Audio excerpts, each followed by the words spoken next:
Ready to light that fire by doing the things that make you come alive?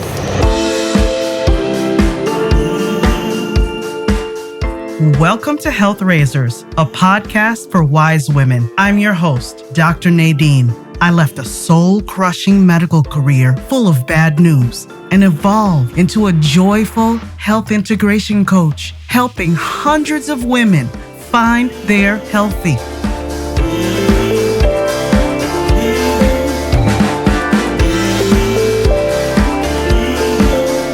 You're more than your dress size. Stop putting up with toxic relationships, swallowing your true emotions, and sacrificing your mental health. Stop using your body as a battlefield. You're always giving. You deserve to put yourself first, not just for your sake, but for those you love. Wise women, let's make ourselves a priority right now. It's time to raise some health together.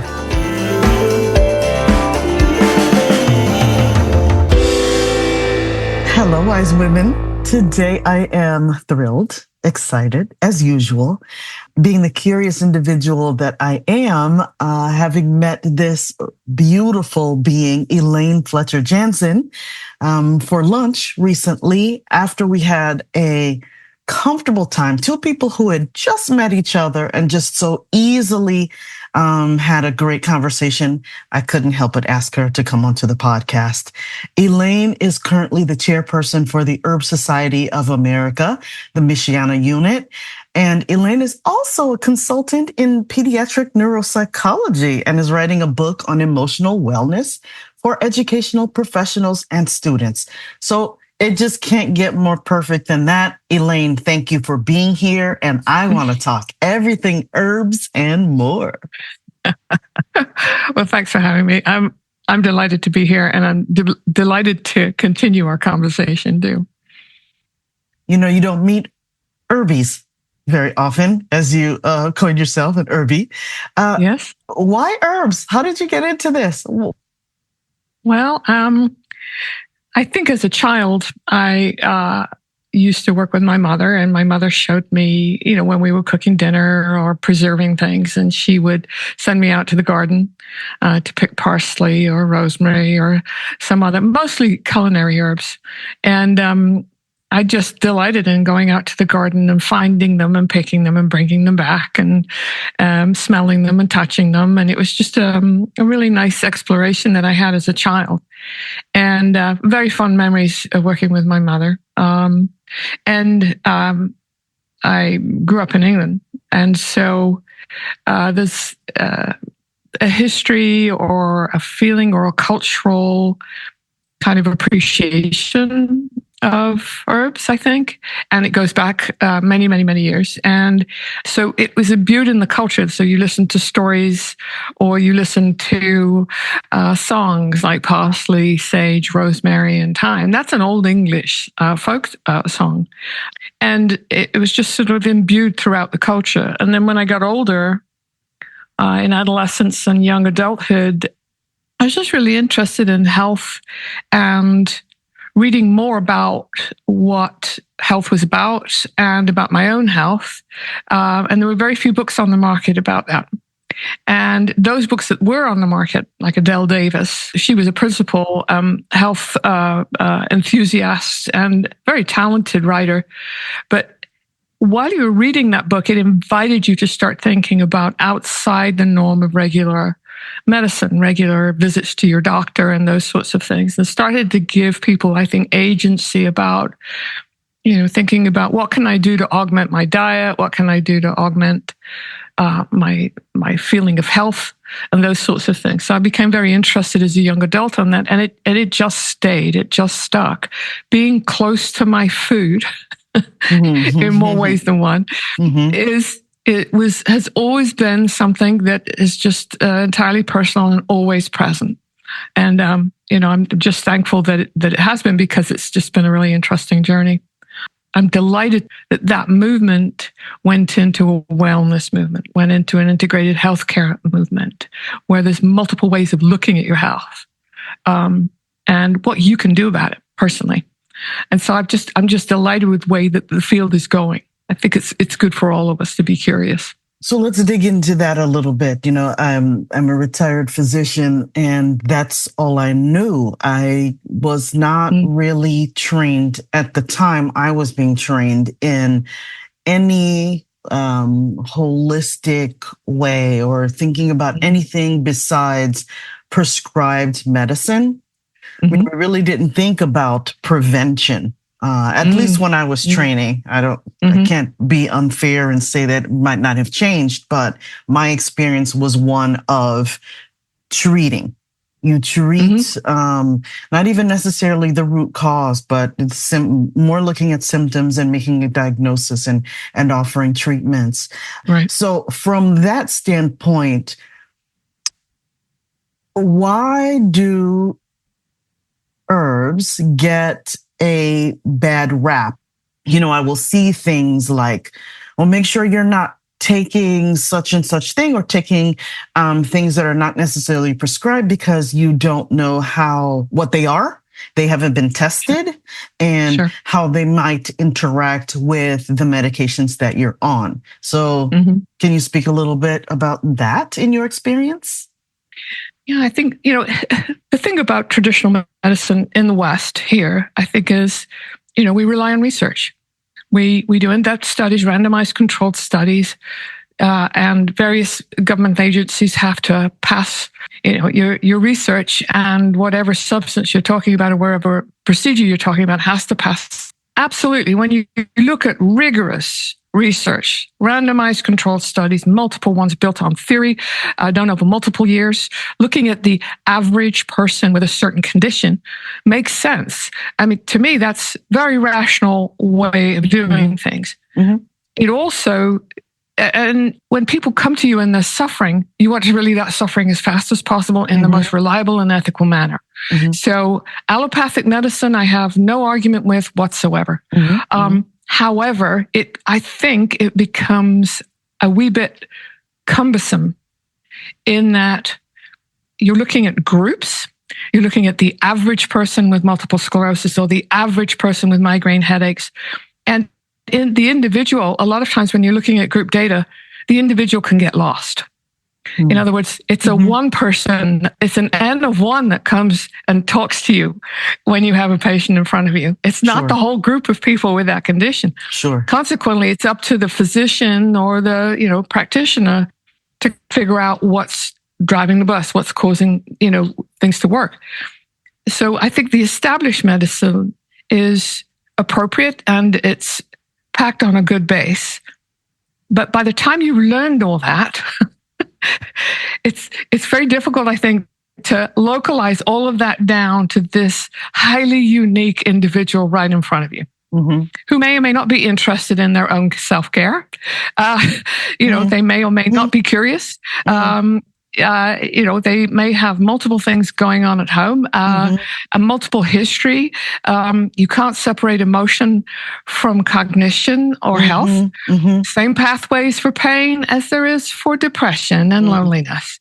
So, I mean, we've only got so many routes, but I think by zeroing in just on the medical aspects, I think we've lost a lot about the individual and lost a lot about the social and emotional and cultural things that they bring to the table. So why would herbs get a bad rap? Well, I think most herbal medicine is not based on solid, rigorous, established ways of doing research, which is large numbers of individuals and randomized controlled studies looking at very narrow variables. So we're lacking what is considered to be the established research basis for making decisions. Now, it also kind of eradicates, if you will, a person's own sense of agency and self about how they're interacting with their medical care.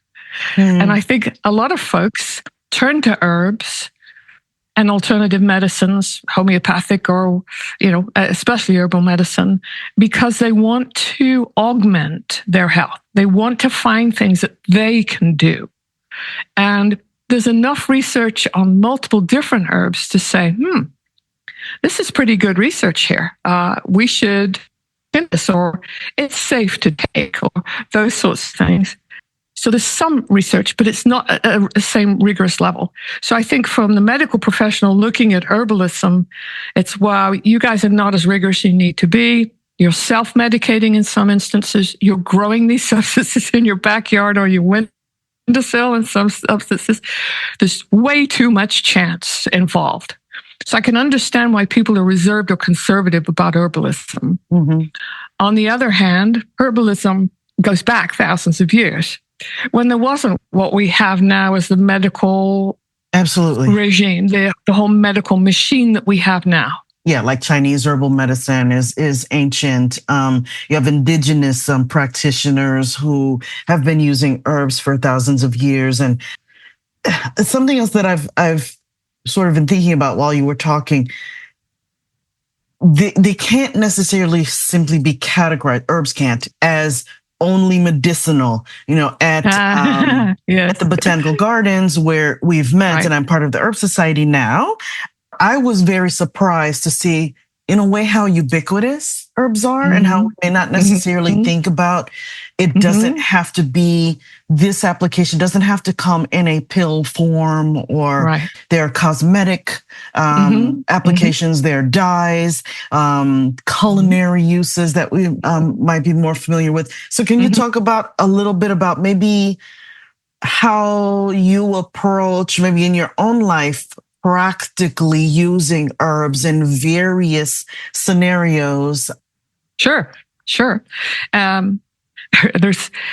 There's so many different uses, and so let's just pick the obvious one. Of course, is culinary herbs, and of course, I think all of us understand those. There's nothing better than fresh basil in the summer, mm-hmm. and in a caprese salad or those sorts of things. And I think we see them in the grocery stores, and they augment again. They're our companions for flavor. Mm-hmm. So if you have to reduce salt in your diet or reduce processed foods, you can augment, the flavors and complement the flavors with culinary. Yeah. Mm-hmm. And so, and they're fun to grow, and they're mm-hmm. little ones, and you can have pots on your windowsill and, or have containers, and they're just delightful that way.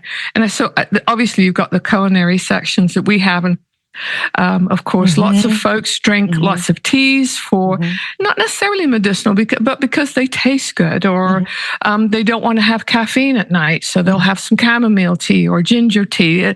Then there's medicinal, of course, and there's 2 points to the medicinal. One is there are some that we all use, like ginger for digestion. That's so ubiquitous. A lot of modern medicines are based on or came from herbs, like aspirin or, those sorts of things. Mm-hmm. And, the industry found that it was much cheaper to synthesize it, to make a synthetic version of the active ingredient in the herb, because it was cheaper to do so. So a lot of medicines that we have were derived from herbs. So the medicinal part is, don't think that this traditional, normal everyday medicines are not based in a lot of herbalism. Mm-hmm, mm-hmm. But it was cheaper to produce them from a synthetic point of view. So you've got the medicinal parts, the same with digestives and liquors that we have. There's creme de violette, which is made out of violas. And violas are known as heart ease. What a lovely name for an herb. But because it has significant health contributions to your heart health. But you can make a nice little liqueur out of that and have a nice little sip at night. I'm not sure about the medicinal value of that, but it sure is delightful. Mm-hmm. But, Benedictine, and there's lots and lots of amaros, for instance. The Italians have been using herbs for liquors and amaros and digestives for literally thousands of years. And so are you drinking it medicinally, or are you drinking it because it gives you a nice warm rosy glow and you digest that big meal you just had? Well, I think it points to what you were saying is we're by no means saying that you should throw away what your doctor has, or that, Western medicine is you shouldn't consult with your doctor. But I think what we are talking about here is, to go back to your point earlier, is about being the individual who advocates for herself or himself or themselves. recently I've started drinking a lot of mint tea. Okay, yeah. Sure. Because I do like the way it makes me feel after dinner. And for me, it's a trick because I'm not great at drinking my water. I'm just not. So I have to trick myself. I do. I have to trick myself into having some sort of flavor mild enough where it's attractive enough to make me want to reach for this container. So I'll even put a nice mint tea bag in my water bottles, a couple of them, and leave them in the house. And it just feels more refreshing. And I know I'm getting my water in. So I think it's really paying attention to what's working for you and also making sure that it isn't harming or cross reacting with something else possibly. Sure. And most of the time, and Rosemary Gladstar, who's considered the grandmother of herbalism, there's talk about wise women. She's one of the wisest women I've ever interacted with. And she'll say to you, the amount that you're going to drink, if you're going to drink a whole bunch of valerian tea every night, you're going to have some form of reaction. It may be positive side effects. It could be negative side effects.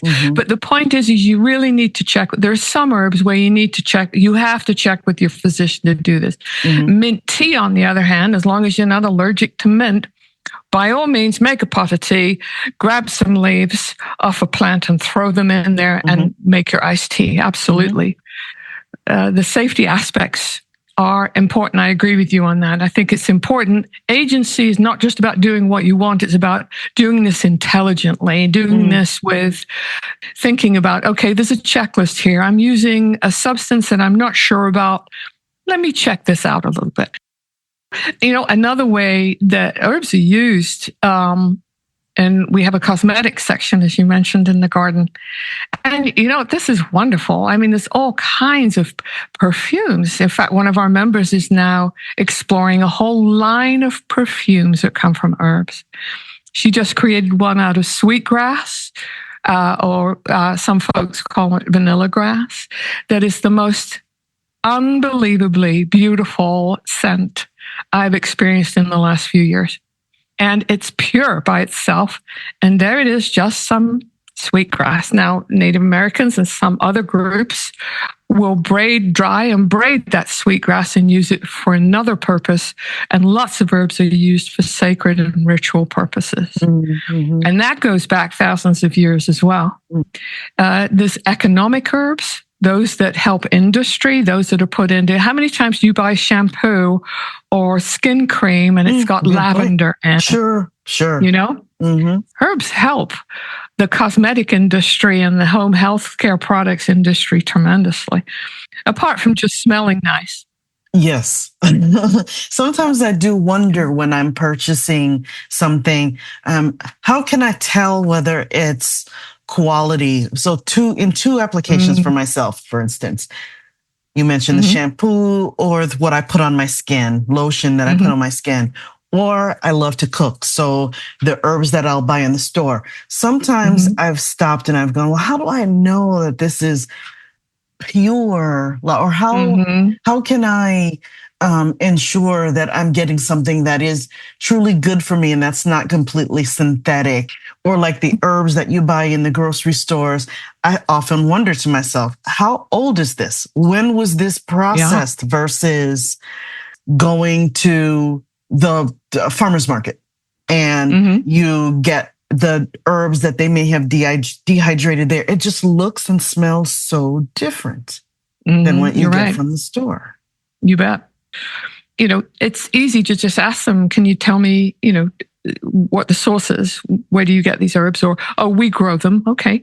Can you tell me, do you use pesticides or herbicides or anything like that? Or, or ask them a generic question like, how do you help your crops, your herb crops resist insects or things like that? You could come at it from a different point of view because you can do companion planting. That's another thing that herbs are great at. They're companion plants. You plant rosemary or lavender, any strong oiled herb in amongst your vegetables or the crops that you're growing. It deters We have one herb grower that's local, and they do a U-pick herb farm, which is quite unusual, totally organic. They don't put any herbicides, pesticides, or anything on there. And that was my first question, because I was going to go out and pick some herbs there that I don't have in my own garden. And their response was, we overplant. And I said, what does that mean? Well, deer just love to eat anything, of course. So they overplant. They plant enough for the pests, and what's left over is for them. Wow, interesting. And that is a strategy that organic growers will use. And so and that's one that these particular herb growers use. So you can use them as companions, or you can overplant so there's enough for everybody, which is a wonderful, sustainable product too, in that sense. You're contributing to the climate and pollinators, and they're wonderful pollinators as well. And insect repellents, of course.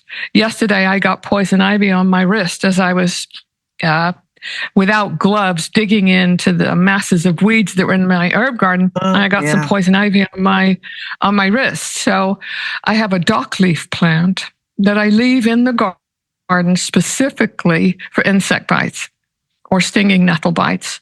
And I go over to it. I get the leaves, I rub them till the oils start coming out, and I put it on the poison ivy. I don't even have to go inside.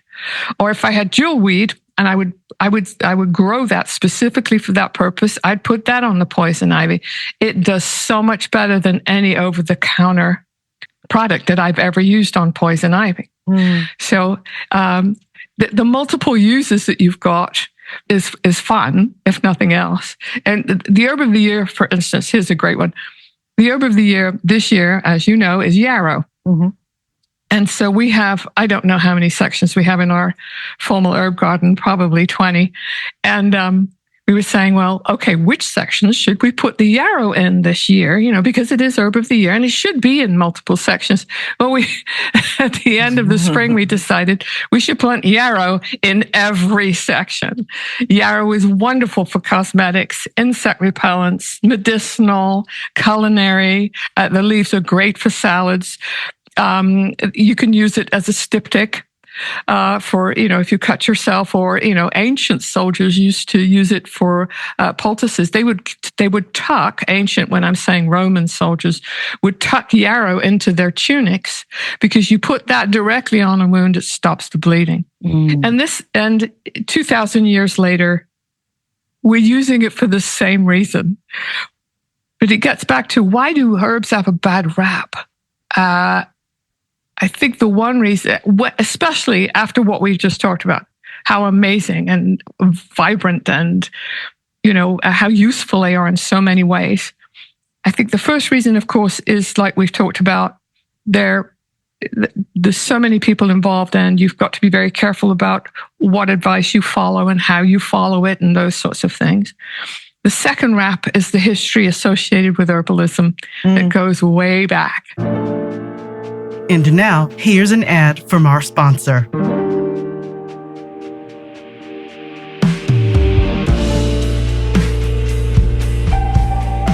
In the mood for coffee, tea, yummy pastries, or cool swag? My friends at Infusco have got you covered. Infusco Coffee Roasters is a cozy neighborhood coffee joint in Sawyer and St. Joseph, Michigan. Infusco stands for a healthy community. They craft irresistible seasonal drinks, sourcing local artisans' products. The flavors shine from quality ingredients, and their beans are roasted on site.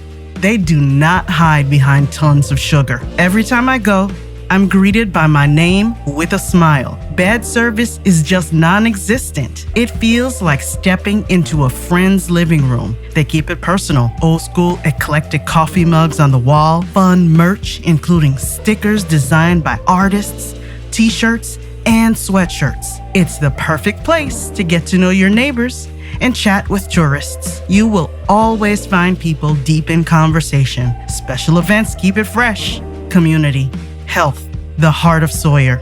That's Infusco. I hope to meet you there.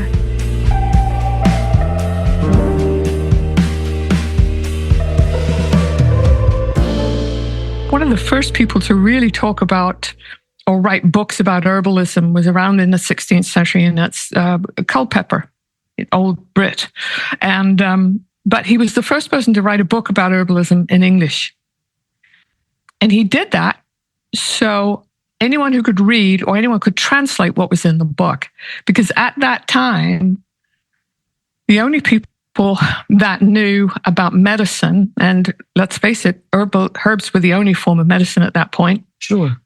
Were people who only spoke Latin to the masses. There was no agency for those folks. And only rich people could afford to go to those folks who had the herbal knowledge, but it was all in Latin. They held the knowledge, okay? So it forced common folk to be cunning folk. Cunning folk means, cunning is knowing. Cunning folk means people who know. This had happened for thousands of years before, but the cunning folk had to do something to take care of their families. They couldn't just rely on an expensive form of medicine that, again, was not necessarily reliable, but that they couldn't afford it. They didn't have access to it, and they couldn't read the stuff or get the information themselves. It was held by a tight group, and it was a monopoly. You don't think of 16th century monopolies, but it was a monopoly. Sure. So Culpeper got ridiculed, got denigrated for writing this book for those who couldn't read. All of a sudden, herbalism came into the hands of people who desperately needed it. And unfortunately, people didn't like common folk having agency. They wanted to keep that knowledge in a certain place because it was money-based. Sure. And it sounds crude, but that's the reality of the history of herbalism. Along with that became wise women were on the outside of society. And many times were involved in midwifery. And there weren't rigorous scientific studies. And so if something went wrong, you blamed the practitioner. So if a baby was born with a deformity or a disability, it was something that the midwife did, because who else, how else would you think about that? Or the devil or someone interfered with this child's well-being. And unfortunately, most of the midwives were women. And folks went to them for healing, not just for childbirth, but for healing as well. The other institutions at the time, the church, this is very well documented in history. There was so much magical thinking about cause and effect in herbs that it got embroiled into more witchcraft and those sorts of things that were, very much outlawed. And you're looking at 4,000 women burned in the 16th century for being witches in Scotland, and most of whom, in fact, the overwhelming majority was documented, were simply just using herbs and trying to help people get better. Okay. So there's that sort of cultural history that goes along with herbs having a bad rap too. It's very, very deep and very, very old, and unfortunately is mostly associated with women. And so when you say herbalism, and someone might introduce the idea of it not being appropriate or witches or paganism or those sorts of things, then all of a sudden the cultural aspects and the medicinal, very well researched aspects kind of meld. And I think that's sometimes why herbs get, a bad rap. So I also think... Does that make sense? Oh, absolutely. That sheds light on... Okay. Some deeply held and long-standing beliefs. I've found we're starting to have issues with the wellness industry. And I think that it's becoming a wastebasket term for a lot of things that, again, if you believe it's helping you, I'm not saying it shouldn't be, but when we start placing a lot of different things in the wellness basket, then I think it does become muddled and it becomes difficult to separate what is effective Mm-hmm. or has been studied to a certain extent and has long-standing or has value. And then there's also accessibility. Whenever I go to the store and I want to buy something that's purer, it costs more. Oh, you bet. You bet. Not everybody can go to a farmer's market.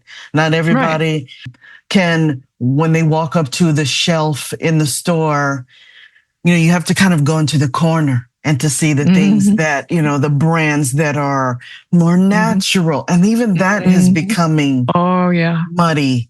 Oh, yeah. So what would you say in terms of, like, how do you not stay confused? How do you avoid seriously, like, how do you avoid the confusion? Well, I have been accused of being in a perpetual state of confusion. But I understand that, completely. I think what I do is look for the purest source I can. And I ended up growing my own. I don't use pesticides. I don't use herbicides.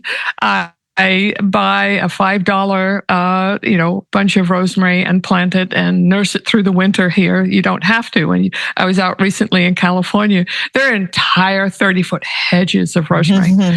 And all I could think of is how lucky these people are to have a hedge of rosemary. Like, but growing your own, I think, cuts out a lot of confusion in that sense. You can look it up on Google, what it looks like, what it's supposed to be, source it, and those sorts of things. And staying simple, if I were you. And I'm saying that to myself as well as anybody else. I try to keep it as simple as possible. So, for instance, rosemary has been used for thousands of years for remembrance, right? It helps you remember things. Well, that's nice. But if you go buy a rosemary plant and you swish your hands and rub it all the way through your hands and then put your hands up to your nose, you get this input right into your brain. Now, we could say that the scent, the molecules from the rosemary, the active ingredient in rosemary, goes through the olfactory bulb and goes directly into the hippocampus, which is the memory center of the brain, where it redirects a reduction in cortisol and redirects an elevation in dopamine. So we don't like a lot of cortisol. It's good. It gets you up in the morning, but you don't like a lot of cortisol because it's a stress hormone, right? So if rosemary, just the simple act, and this is research-based, just the simple act of smelling your hands after you rub them on a rosemary bush will decrease your cortisol levels. And in the middle of the day, I don't know about you, but I could deal with a dose of that. Most of us could, right? We've been on Zoom all day or whatever we're doing. And the other thing is that it lifts you up. It clears and increases dopamine in the frontal lobes. And what does that do? It makes you think clearer. It gives you a reward boost in the front part of your brain and wakes you up.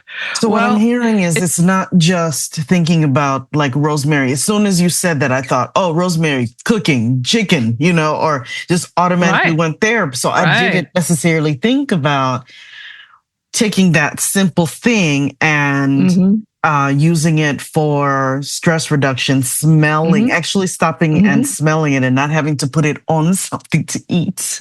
That's right. Or making a tincture and taking 50 ml a day or whatever it is. You could just go out to your garden or your backyard, rub your thing, have a nice, smell, and then let it do its thing. Now, we know that research because the research has been done on that. Okay. So here's the difference between folk and, looking at the basis of what's the actual neurocognitive action that comes from rosemary. And it's got multiple other uses as well.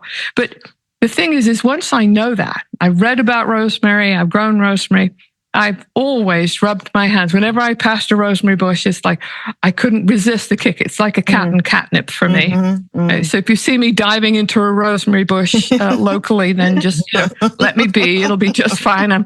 I'm getting my catnip. But once you know that, then all of a sudden it's like I have to have rosemary around me, because it's my plant friend. It works well with me. Now, some people may not react like that, and that's just fine, which brings me to the second point. How do you know? What are you affiliated? What do you find delightful? What do you engage with when you smell these herbs? And how does it make you feel? Because at the basis, your body tells you, and part of your body is your sense of smell and touch. It tells you whether it's jacking up your nervous system or relaxing your nervous system. So have a relationship with different herbs. And that's one way to navigate this mess. Just because someone calls this natural and wellness oriented, and it's in the protein powder section of the grocery store, doesn't mean it's going to work with you. So it's whether it's a regular medicine or, that we have from regular allopathic sources, or if it's herbal, then I think it's also okay just to love something because you love it. So nasturtiums, for instance, I just love nasturtiums. They are medicinal, but they're also great for a culinary point of view. You'll also find nasturtium oil in some cosmetics, but there's multiple uses. But when you smell nasturtium, you either say, "Oh, that's interesting," and you have a slight grimace or something like that, or it just uplifts you. Interact with them on multiple levels.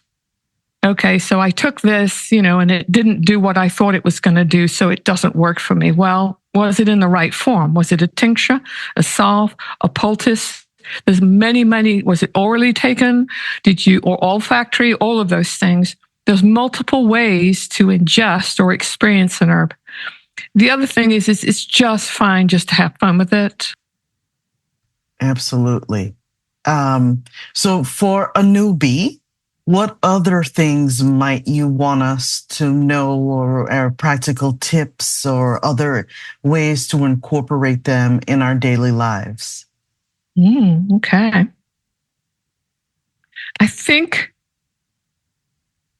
it's absolutely essential that you have as many wonderful, joyous experiences as you can on any given day. Now, it may mean doing a yoga class. It may mean feeling that lovely stretch or relaxing your shoulder muscles. And obviously, you know much more about this than I do. And it could mean cooking and adding just a little bit of fresh herb to it, just to experiment with that. So you're cooking chicken tonight and, just make a little oil and put some herbs in it and mix the herbs up and put the oil over the chicken, throw it on the barbecue because it's summer, and see if you like it. Experiment. But while you're experimenting, yes, it's a gustatory experience, but you're also feeding your brain. You're feeding, and I think if you're feeding your body and you're feeding your brain, and I think the soul comes after that. So pardon me for using the word soul, but it's that oneness. It's that experiencing nature and being open to multiple ways that herbs can help you experience wonderful things and the connection with nature. And I think if there's one fundamental thing that herbs make you do, they make you do this. You're not on the fence when you smell basil. Yes, yes. You're not on the fence with that. It gets you in touch with you as a mammal in nature. That interaction. It gets you interacting with nature. It gets your whole body and your senses interacting with nature. And it's most of the time in a very positive way. So then on the other side of that, what I'll notice, and sometimes I'll feel overwhelmed by this, are the people who have a lot of knowledge, or sometimes not necessarily a lot of knowledge, but go seek the, this is going to sound bad, but I'm going to say it anyway. The serial Googler who, okay, so they'll isolate something and they'll go, this thing does this. So I'm going to take this for this. And then I'm going to go and I'm going to take this for this. And this thing does this. And then I just feel like, oh my God, my eyes are glassing over because this is just too much. Like, how do you avoid then on that other side, the person who's not versus the simplicity, the overcomplicating of this one thing is for this application. And then so you take things apart into micro units and you bet. Yeah, and you dive too much into the weeds. Literally. Yeah. I love it. I think there comes a time when it's very important to get good authoritative sources.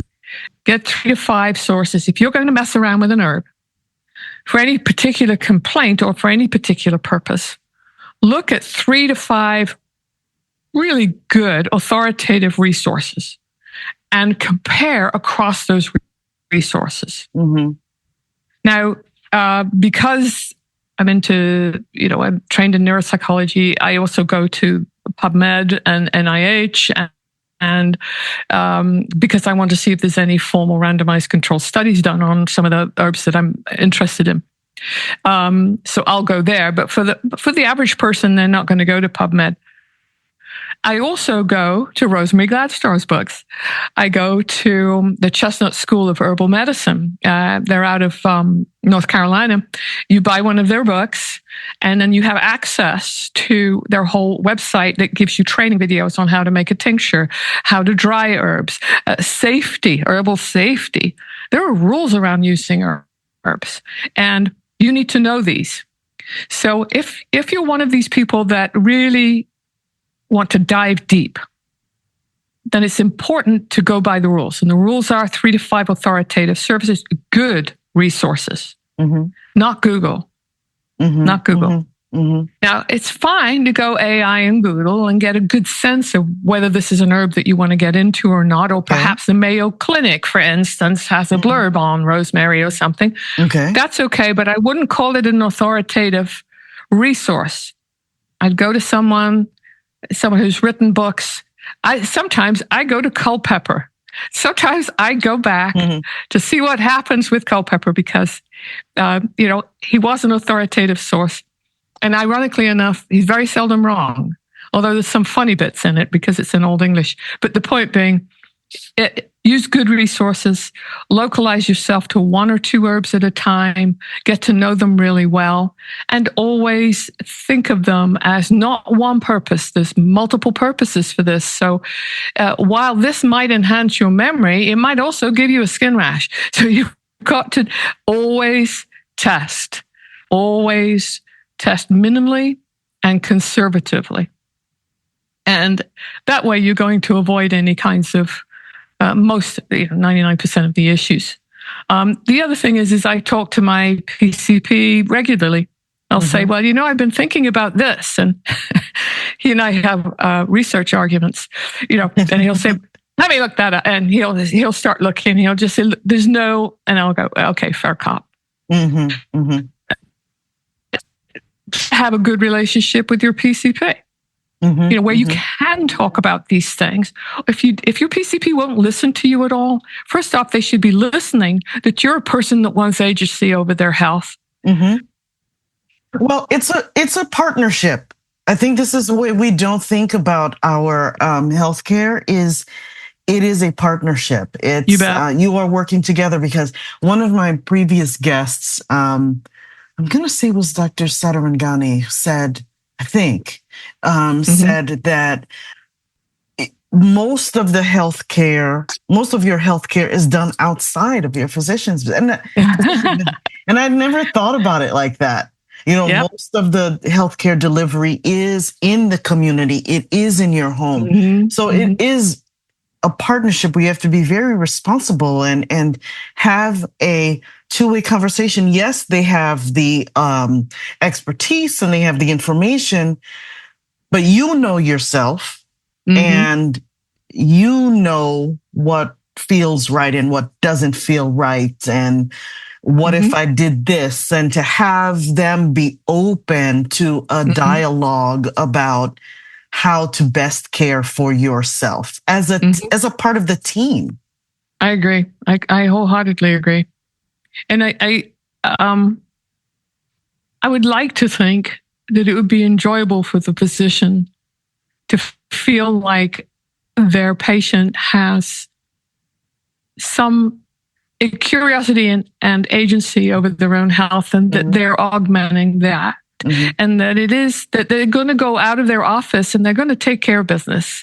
They're not going to just say, well, I'm going to go to CVS and get that pill, that tablet, and I'm going to take my tablet and, that's it. There's always more to be known, always more to be thought about, and be a good witness. Be a good witness. Mm-hmm. Any kind of medication, whether it's traditional or herbal, be a good witness. In other words, what was the pain level before? If you're putting something on for pain, for instance, what was the pain level before? What is the pain now? And get data, and data is such a lofty, overused word. Mm-hmm. All it means is information. Mm-hmm. That's all data translates to, right?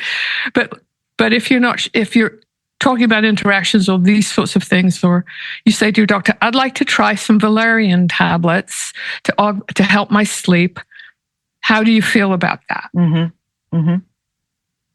And then work together, but don't just take them and go away. It's try these, mm-hmm. I think it's therapeutic levels for a few days, and then see how you feel, and tell me how many hours a night you sleep, and then come back and we'll discuss.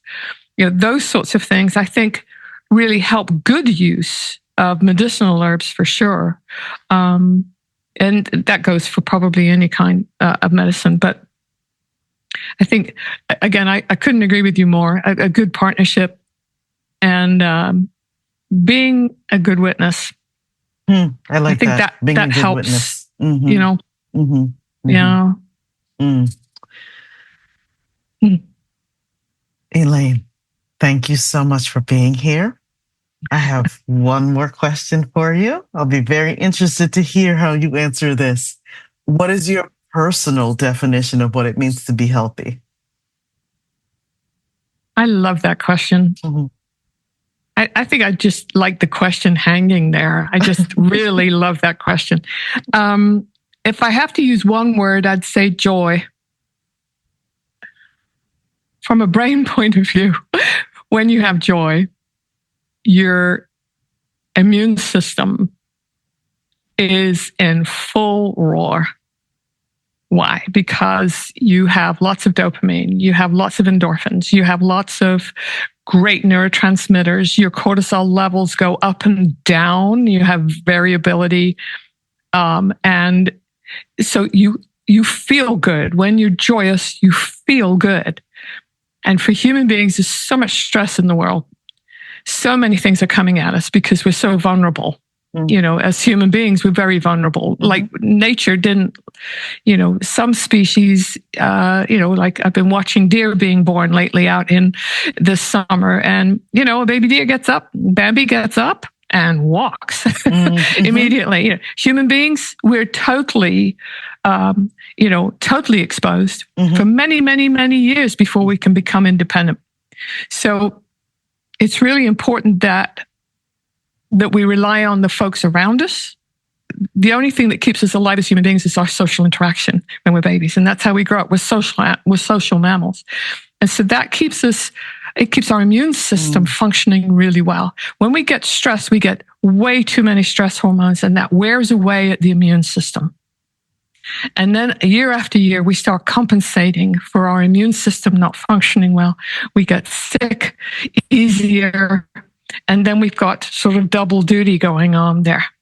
And so I think it's really important for health to be joyous and to have positive emotions and to easily access those emotions. So when I say, you might find me in a rosemary bush, it's me trying to be healthy, okay? It's joy. It's experiencing those things. And my body is experiencing it the same way that my brain is experiencing. And so what does that do? Well, first off, it gives me agency. I get to choose when I feel joy a lot of times. It doesn't just happen to be by accident. I'm looking for joy. I'm looking for social interaction and joy and safety. And that just happens to keep my immune system really cooking really well. And what does that mean? Well, it also means that I'm open to opportunity. I'm flexible. I'm learning. I'm curious. I don't settle for a diagnosis. I settle for something that I'm going to beat or live my best life with. And that changes all of my neurochemistry. I have total health when I have joy, regardless of whatever is going on with my body or not. Doesn't get better than that. Thank you so much. I really appreciate getting to extend our conversation and share it with everyone as I wanted to. Me too. This has been delightful. You are delightful. And I want to thank you for the opportunity to just have a good old chat. So thank you. Thank you.